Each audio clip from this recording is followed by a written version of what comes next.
Hi guys, welcome back to another video from Car Help for You.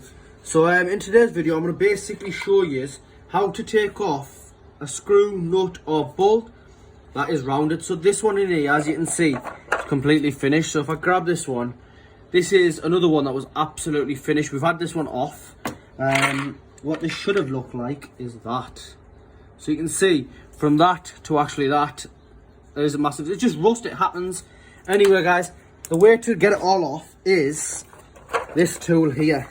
So this is a tool, and the one bit we're using today is this one here. So I'll put the rest down. So the way this works is it goes in, you hammer it on, and you can either use a spanner on the sides or a socket inside, and it goes on and it bites, it creates like its own tooth. So this one is kind of a little bit loose, but I just thought I'd make a quick video and show you it.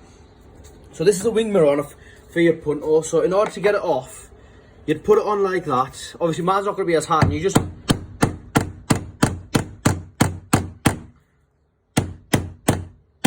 give it a bit of smack. Obviously yours might need it a bit more, don't forget, like I said, mine is already a bit loose. Put a socket onto it and it's literally just a turn, and you can feel it turn. So I've had a decent turn on it there. Mine obviously is half out anyway as it is. So you can just grab the rest of it like that.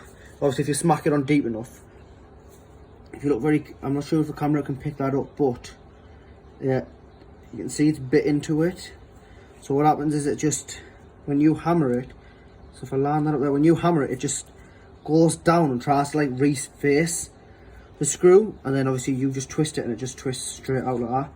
So there are different sizes. Obviously this is the smallest one because we have the smallest screw. So I'll put this one back in there, just straighten them up a little bit, so you can see there are more. This one we bought it from Toolstation for about £15–16 in England. You can buy them cheaper online and that. Obviously quality might vary, like these are really hard quality and really good quality.